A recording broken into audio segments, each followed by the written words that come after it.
Carla hindi na nakatiis pumunta kay Arjen. At Carla may payo. Ang tanong pakinggan kaya ito ni Arjen. Magandang araw at isang mapagpalang araw po sa inyong lahat mga kalingap, sanay hindi niyo po makalimutan na mag-like sa video na ito. At paunawa tapusin muna ang kabuuhan ng video na ito mga kalingap at para malaman ang nilalaman nito. At maraming salamat po mga kalingap sa pagpatuloy na pagsuporta. At paki-subscribe po kay Kuya Val Santos Matubang at kay Ate Edna Vlogs at Kalingap Rab, maraming salamat po. Carla hindi nakatiis pinuntahan si Arjen. At pinayuhan niya ito. Ang tanong pakinggan kaya ni Arjen si Carla. Pero bago yun mga kalingap ay pag-usapan muna natin ang tungkol kay Arjen na kung saan nasangkot na naman ito sa isyu ngayon. Kay bago-bago lang mga kalingap, dahil si Arjen anya ay naghihingi daw ito sa mga sponsors. At tila ba naghahanap at ng agaw anya ito ng mga sponsors. Wow ha, makapal na talaga siguro ang mukha ni Arjen. Mga kalingap kung ito'y kanyang ginawa talaga sa totoong buhay. Dahil para na rin itong namamalimas mga kalingap sa mga tao. Will ang bagay na ito ay itinanggi ni Arjen, ang lahat ng ito mga kalingap na hindi anya totoo ang mga binibatong isyu patungkol sa siya ay naghahabol sa mga sponsors. At may mga sponsors naman anya siya na nagbibigay sa kanya. Si Arjen mga kalingap ay beneficiary ito ni Kalingap Edo.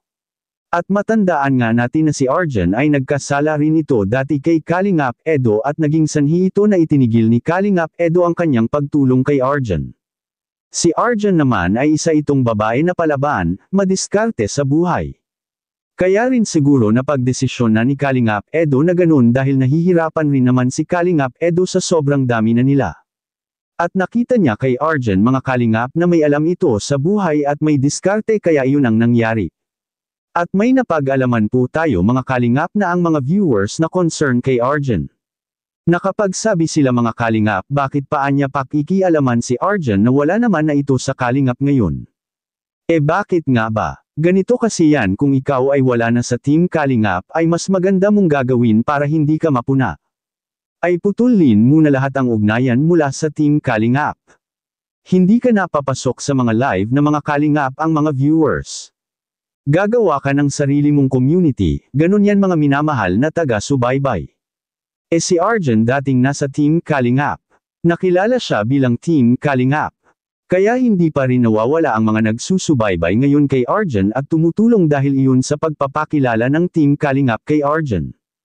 Ganun po yan, ang magandang gawin ni Arjen mga kalingap ay wag na siyang pumapasok sa mga live na mga Team Kalingap ang mga viewers para iwas issue na rin.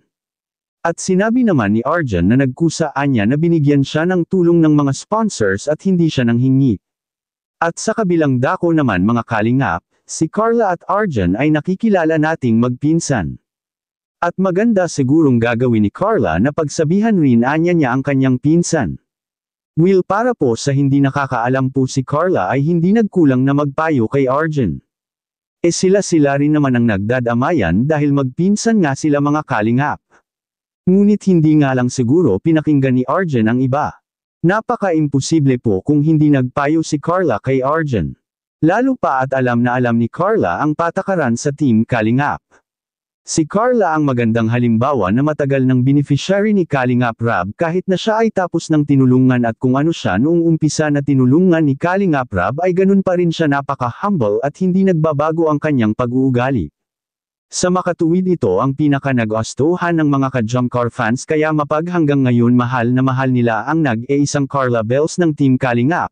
Ang ipinapayo ni Carla kay Arjen mga kalingap dati na iwasan ang paghingi sa mga sponsors, dahil si Carla nga hindi kailanman ang hingi sa mga sponsors niya at kusa na lang dumadating ito sa kanya, kung kayo mga kalingap. Anong masasabi niyo po tungkol dito? Please comment and God bless you all.